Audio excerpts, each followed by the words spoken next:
The 12 Global Talk Series, part of the talk series that we have in UKM. We have invited a lot of dignitaries from various countries, ambassadors and ministers, and this is basically the 12th in this year. Again, special thanks to Honourable Minister for being here with us today. The Minister will be sharing his thought on the topic of working together for success in international education.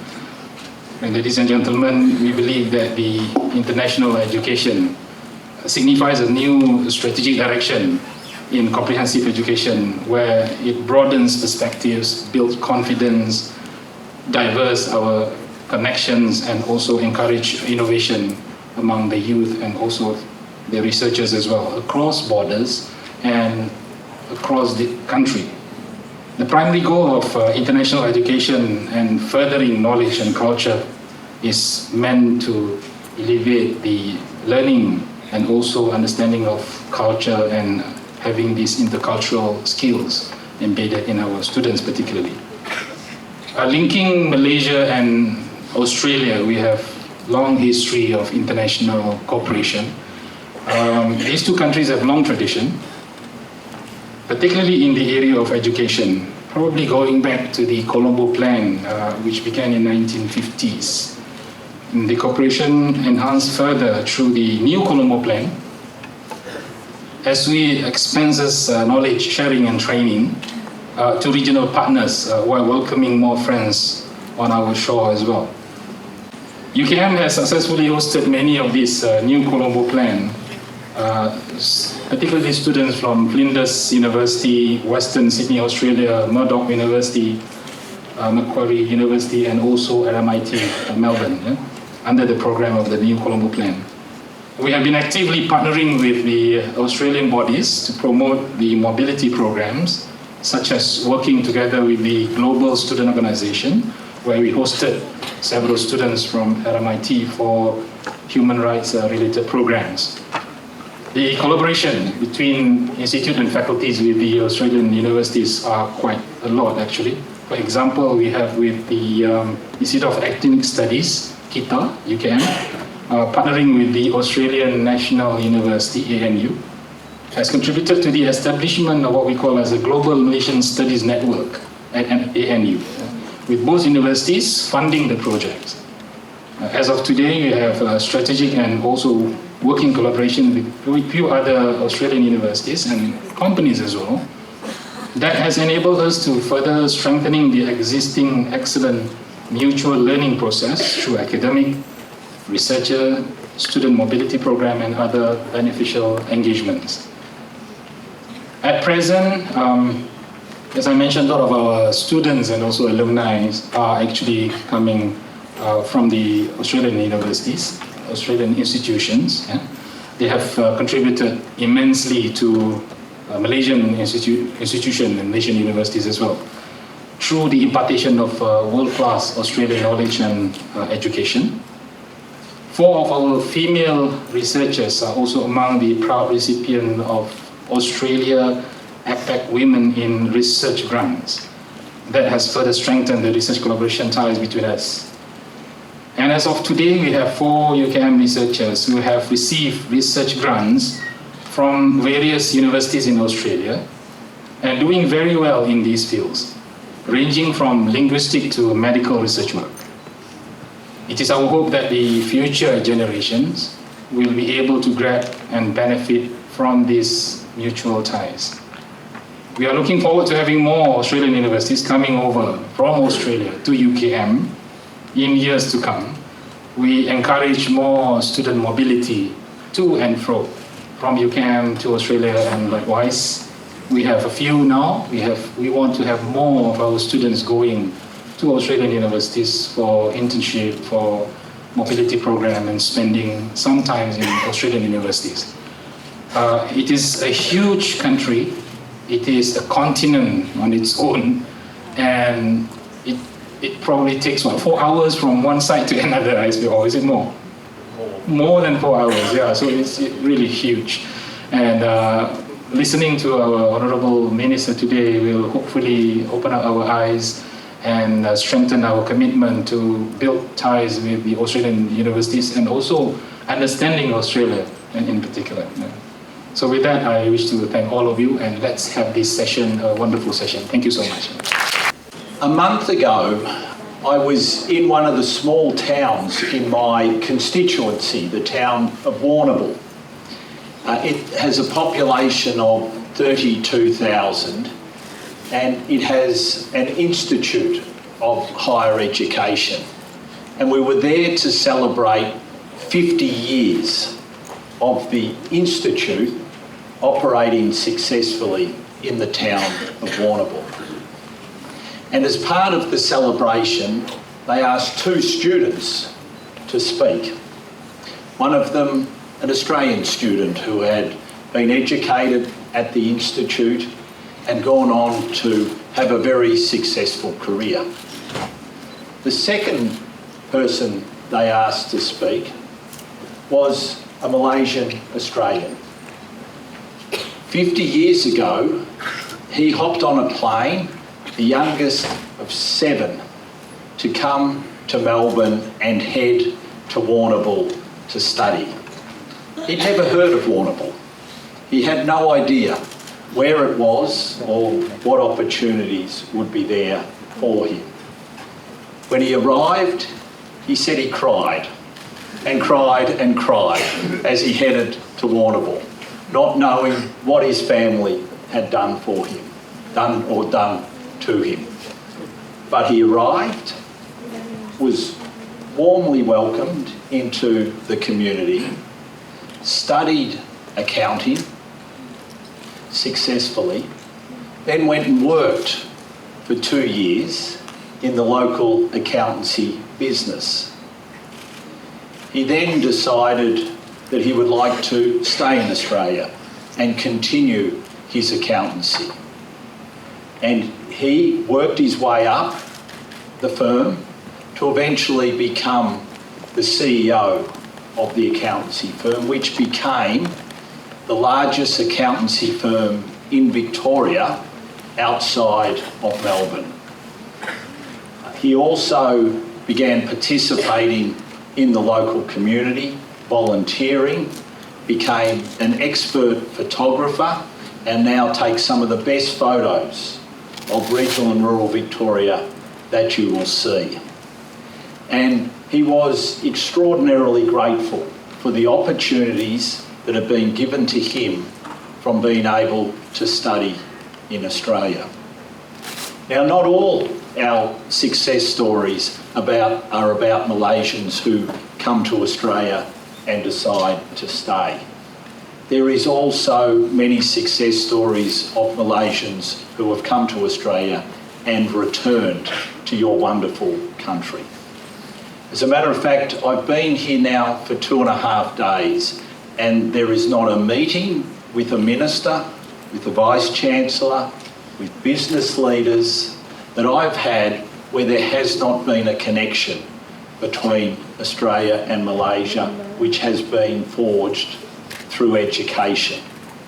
The relationship that we have, which has been formed by education, I think is truly unique and truly remarkable, and gives us something in our relationship that is quite different to any other relationship that our country, and I think your country, has with any other country in the rest of the world.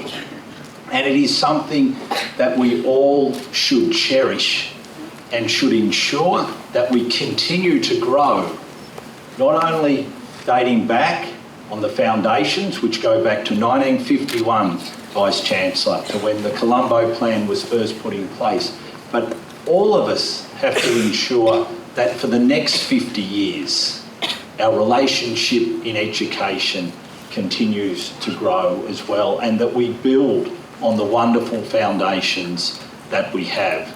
And as Australia's Education Minister, there is nothing more that I would like than to see our two countries to continue to enhance and grow our relationship through education. Now, how should we do that? What are the policies that we should put in place to make that happen? To start with, we've got to make sure that we continue to understand that any partnership has to be a two-way partnership. It's got to be beneficial for both countries. It's got to work in Australia's interests and it's got to work in Malaysia's interests.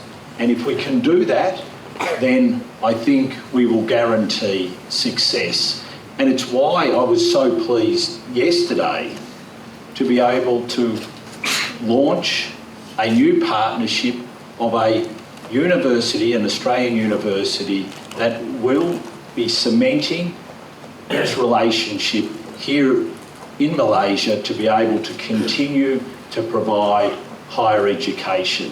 And it's the relationship that the University of Wollongong has with KDU, one of your higher education providers, which will ultimately see the University of Wollongong become the operator of campuses here in Malaysia. Now, what is quite unique about what the University of Wollongong will be offering is for all the students who study at the Malaysian campus, there will be opportunities to visit our campuses in Australia, but they also have campuses in Hong Kong and in Dubai. So you will be able to get an education with the possibility of studying at 3 other different campuses. And Vice-Chancellor, it was wonderful to see that UKM are also offering the opportunities for student mobility, because that, I think, is one of the exciting opportunities that can be offered today. As a young student 30 years ago, I had the opportunity to go and study in the United Kingdom for a year. You studied for a set period, did a certain degree, and then returned home. Now what we've got to make sure is that those opportunities offer more flexibility, shorter courses to be able to go and study, to be able to study at multiple campuses, to make sure that the movement through education can happen between countries, but between multiple countries. And I think if we can do that, we will really enhance the education that all young students continue to get.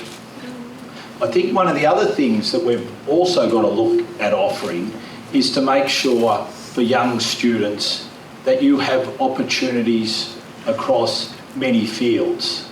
So one of the things that we're looking to do in Australia is to make it easier for you to move between vocational education and higher education, because the jobs of the future are going to require you to have multiple skills, not just those skills that you've learned through higher education, but also in some instances you'll need vocational education skills and vice versa.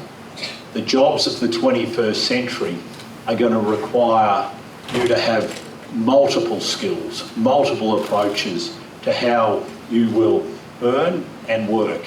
And therefore we've got to make sure that our higher education system and our vocational education system will give you those offerings. We also want to make sure that our qualifications framework is adaptable in that regard. And that is why in Australia we have conducted a big review into our Australian qualifications framework so that we can ensure that if you come and study in Australia, you will have those opportunities to study in a variety of fields. Another interesting development that we have in Australia is also we want you to be able to, through your secondary education, to start getting units for your higher education or your vocational education.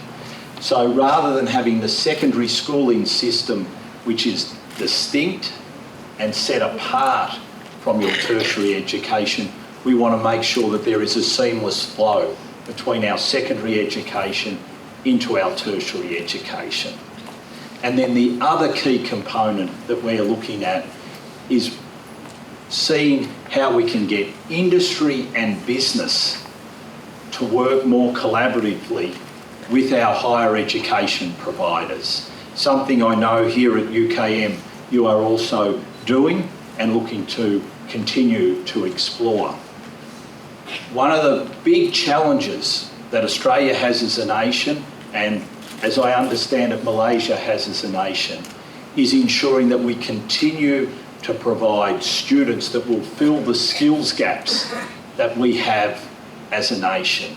And for us, those skills gaps are in providing workers for our disability sector, for our childcare sector, and also for our aged care sector, but also in the fields of technology, making sure that we have those students who study STEM, who can then go on to work in cyber security, in information technology.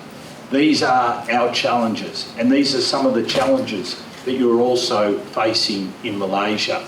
So we are also looking at whether we need different types of higher education providers to fill these skill gaps, whether it be public universities, whether it be private universities, whether it be national institutions, or whether it be institutions that just work with particular communities to deliver the type of skills that those students will need working in their local economies. Quite substantial change to how higher education and tertiary education will operate in Australia. And these are challenges that I know that you're exploring here in Malaysia as well. Now, what is the message that I want to give to you as students today? The one message that I would love to leave with you is that Australia warmly welcomes international students and wants to continue to grow our international student market. Currently, we earn around $37 billion Australian through our international education sector. It is our fourth biggest export earner. And we want to make sure that we continue to develop and grow our international education sector. So for any of you who are contemplating going overseas to study, whether it be a part of your degree or a whole degree, please think about Australia. There are a couple of things that our education system has to offer. One is if you look at employability once you finish your degree.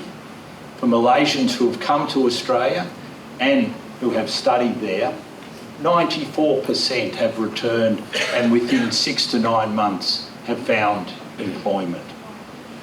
The second thing is when you look at student satisfaction with their experience of studying in Australia, the satisfaction rates are also in the high 90s for those who have come and studied in Australia. We also offer post-study work rights. So if you come and study in Australia, you can stay for an additional 2 years, and in some cases 3 to 4 years, to work in Australia post your qualification. And these are things that we will continue to develop, continue to enhance, and continue to grow, because we think they're important parts of what we offer as part of studying a higher education degree in Australia. And one of the things I've really enjoyed while I've been here in Malaysia has been exploring the policies that we have in Australia and exchanging views about what happens here in Malaysia. And through our new Colombo plan, what we are doing is providing incentives and support for Australian students to come to Malaysia. And my hope is, over time, that they will be able to enjoy some of the benefits that Malaysian students enjoy in Australia. Those Australian students will continue to be able to enjoy benefits here in Malaysia as well, because once again, that two-way approach to the exchange of students is going to be so important. And yesterday, I met with about 40 Australian students who are studying here in Malaysia.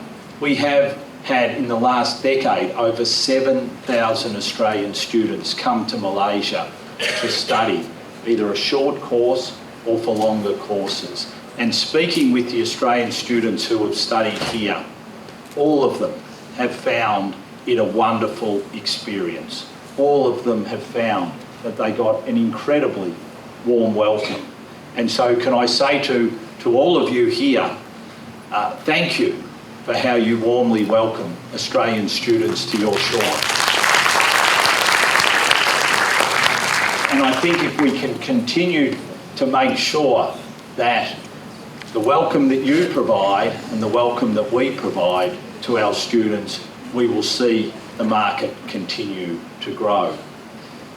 There is one lesson though that we all must learn, and that is, like any market, the higher education market is competitive. So you cannot rest on your laurels.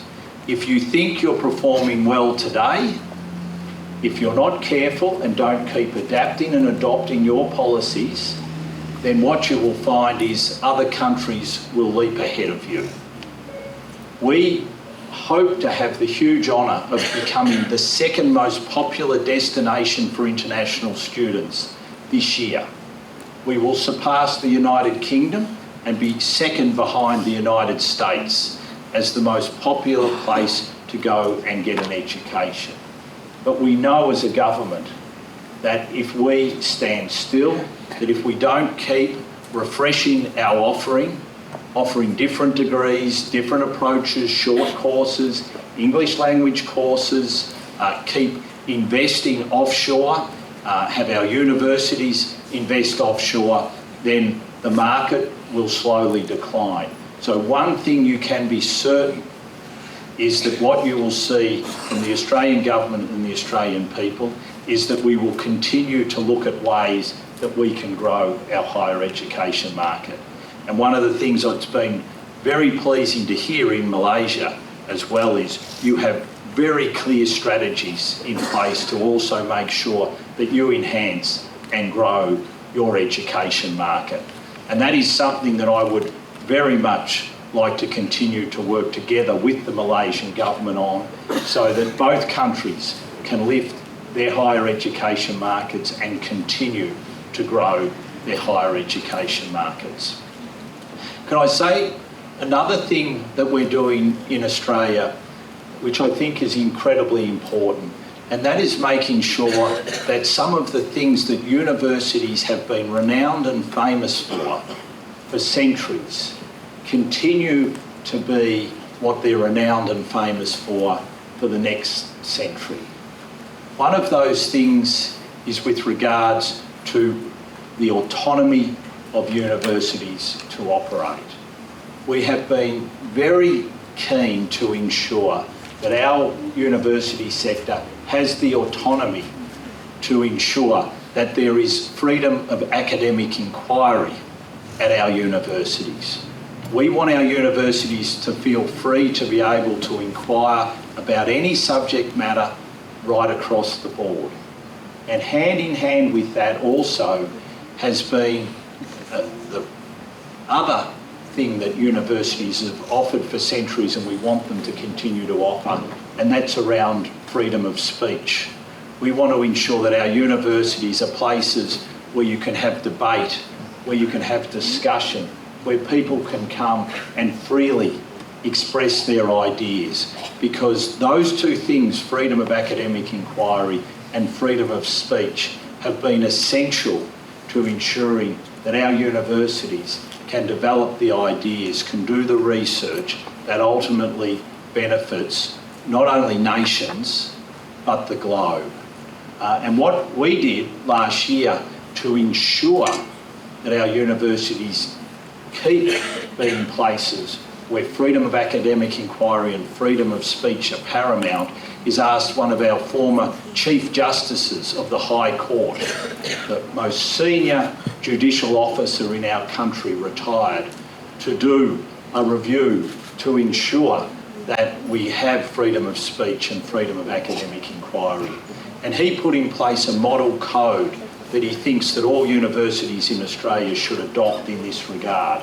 And we're in the process of ensuring that all our universities have this model code to protect freedom of speech and freedom of academic inquiry. Once again, ensuring that we're not standing still, taking things for granted, making sure that we're continuing to ensure that our universities offer those fundamentals which are so, so important to a learning environment. So can I say it's wonderful to be here with you. Being again in a lecture hall makes me wish I was 30 years younger again, and being able to attend lectures, to inquire, to learn, to understand, because it is just so important for our future. Can I thank you for the wonderful welcome that you've given me as Australia's Education Minister. This is my first overseas visit as Australia's Education Minister, and to be able to come to Malaysia, where the rich history that we share in education, to come here on my first visit has been incredibly important to me.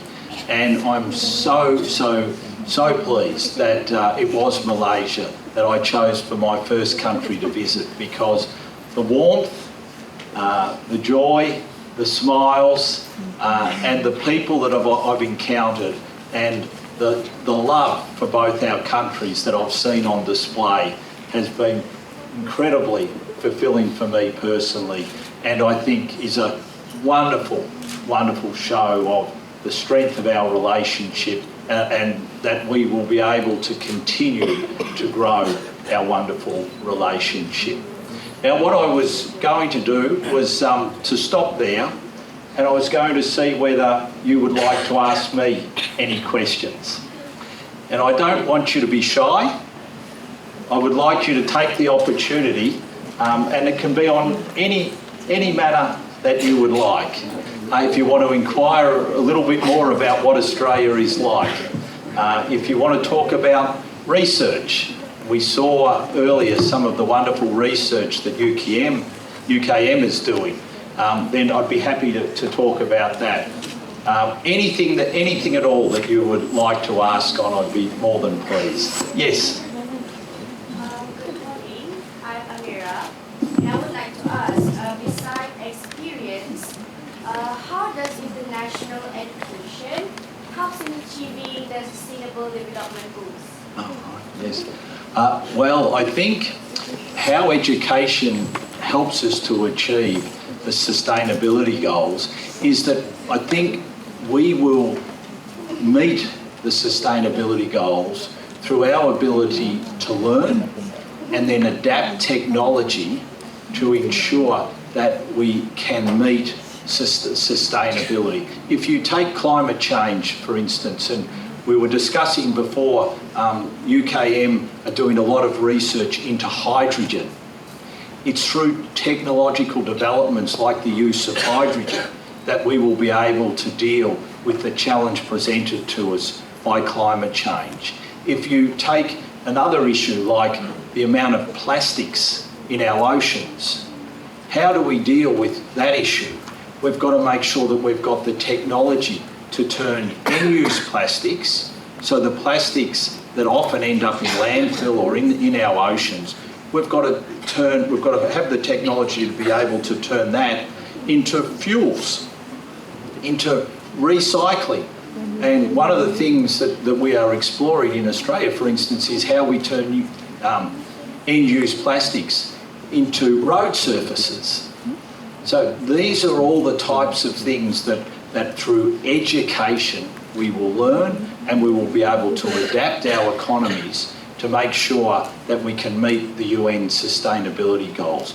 I am very, very confident that there's not a problem that we can't solve in the world if we take education seriously and put the money into the research that we need to solve the world's problems.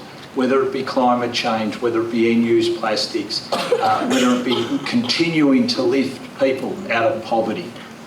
all these issues will be solved through education. It's why it's so fundamental to everything we do as a nation. It's so fundamental, I know, to everything that you do as a nation, because with a good education, I think no problem is too big for us to solve. Yes.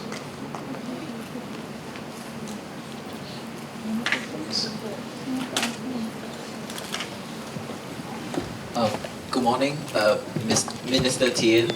I'm not really good with honorifics, I'm sorry. You mentioned about having the flexibility to study in different places, from vocational education to higher education, and the importance of having multiple skills as a student. So my question is it better to be a jack of all trades, or someone that's extremely specialized in a field in the context of future job prospects? Thank you. That's a very good question, and I think it depends on what field that you want to follow.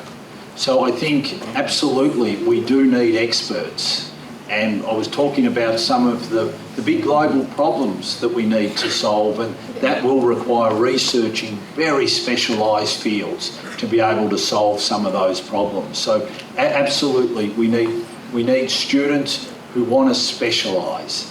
But also I think there will be changes in industries, there'll be changes in approaches to businesses. So we will also need students who have the flexibilities of their skills, who have the more jack-of-all-trades approach to be able to adapt to the changing circumstances that the fluid global economy is going to present more and more to all nations globally. So I think it really depends. The last thing we need is students who are jack of all trades. But I think also we want specialists, but we don't want everyone being a specialist. And I think in the end, an individual student probably knows what's best to them. You meet some students who are so passionate about a particular field, and they want to study that particular field. And we should allow them to do that, to follow their passion, because that's how we'll get major breakthroughs. But there will also be other students who feel they've got different skills. I know myself, I found that my skills were probably broader, more jack-of-all-trades skills, and so that's the approach that I pursued. But many of my friends have followed more specific disciplines and have done incredibly well. So I think my advice would be follow your heart, and that's probably the best approach to take. Thank you. So, thank you so much for your speech. My question is basically regarding the digital education. So how much it is growing in Australia, and what do you think? Is it efficient? Is the digital education efficient enough? So thank you. So once again, an excellent question. So there is a lot of online learning in Australia, and it's growing. And one of the things that online learning offers, especially in Australia, is the ability, given the distances, the vast distances we have as a nation, for students, no matter where they live, to be able to learn. And I think this has been one of the real benefits of technology and online learning. But I would caution a little bit about us heading completely down the pathway of online learning. Because while online learning offers a lot, it doesn't offer something like this, where you can come to a lecture and face-to-face engage. Now, you can of course do it through video conferencing, but to me it doesn't quite have that same feel to it. And in the same way, what I would like to see with online learning is making sure that there is some tutorials where people come together, where it might be you sit, you have your tutorial, and then you go out and have a meal or a cup of coffee, because building those relationships face to face, I think, are an incredibly important part of your learning. So I think there is room for online learning, but we shouldn't kid ourselves that it's also not important to bringing people together as part of an education experience. So I think we've got to make sure we keep that balance. And I think the universities who are doing online learning well do that. They ensure that there is a chance to bring students together so they can learn from their shared experiences, as well as offering very good lessons online. Yes. I'm Selasa from Faculty of Health Sciences, and I completed a PhD in Australia this time. I was looking around in Google and was looking at alumni grants offered by Australian awards. And for Asian countries, it seems that Indonesia and Philippines have covered under this grant works. How about we Malaysians? Because as our VC has been mentioning, about 150 South scholars graduated and completed their masters and PhDs from Australia, and we hope that more opportunities, grants opportunities, which covers all the areas will be coming from Australia as well. That's a very good question about how we can continue to develop the research cooperation between Malaysia and Australia, and how we can make sure that our universities continue to offer opportunities for Malaysian students, research students, to be able to come to Australia and cooperate, and Australian students to be able to come here and cooperate on research. And I know this is something through APEC we've done a little bit of, and I met some of the students last night, and we had a wonderful discussion about that. But I will be looking to see where we can further those opportunities between Malaysia and Australia, because I think it is a place where we can continue to build on the rich foundation of our education relationship. And I know, for instance, in the area of hydrogen, we are very keen to look and explore at research in hydrogen in Australia, and there are many universities that are starting with it. So there are many areas, I think, where the approach is very similar. So what we've got to make sure is that our higher education providers are working closely together and providing those opportunities. So I'll look forward to looking what we can do in that regard into the future. Thank you. Yes. Thank you, sir. I'm from the National Defence University, not from here. Yes. The most, you mentioned, the most interesting thing that caught my ear was the 37 billion Aussie dollars, fourth largest income generator to your country. I think that's Australia's success story. Like a lot of the examples that you have mentioned, I'm also Australian trained and Australian educated. And I just graduated my son out of Sydney University. We pay 3 to 4 times more than a local Aussie. And although the locals supposedly pay fees, they actually don't come out with the cash. I think you have a unique system. Would you like to elaborate on that? And I think, if nothing else, that is the model that actually we should learn from you to be successful and to retain sustainable international students in this country. Yes. Thank you. Once again, a very good question, and we have sent some experts from Australia to Malaysia to explain how our student loan scheme works, because we thought there might be some interest for your higher education sector and for the government to know and understand.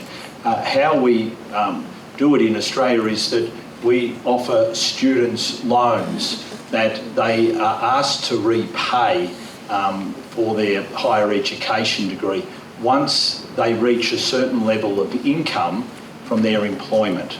And so what they do is they are able to access a free education, but they have to repay a loan at the end of it once they begin working.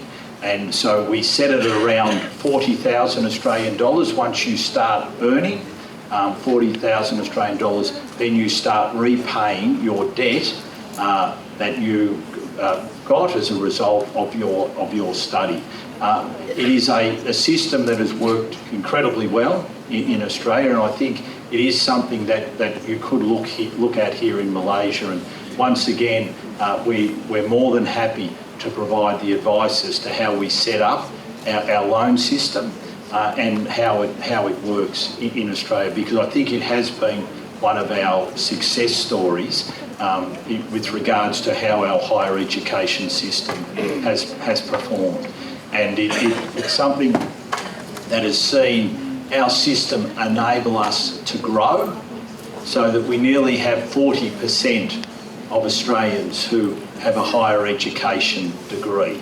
And we very much see that as going to be part of the key to our future success as a nation, because the jobs of the future are going to require students with a higher education degree. As a matter of fact, over 50% of the future jobs in Australia we anticipate will require a degree or higher to be able to fill those jobs. So our system of enabling students to attend and repay afterwards the expense of going to higher education, I think, is an incredibly important one. It's a good question. Yes. My name is Selasa. I'm also an Australian alumni. I studied at the University of Queensland, Brisbane. So my question is about Aussie, Australian aid. Okay, Aussie, they cover certain grants and also funding for Southeast Asian countries and also other countries. But my concern is, when I was studying, like in a whole lot of class, most of my friends from Indonesia, Thailand, Vietnam are fully sponsored. Like for Malaysia, we have to pay the 139 Malaysian ringgit to study for that duration of studies. Is there any way that Aussie can also partially fund us for undergraduate, masters, or even postdoc or training that we can actually apply for? Because I would like to go back to Australia to do something again, but the difference in currency is my drawback.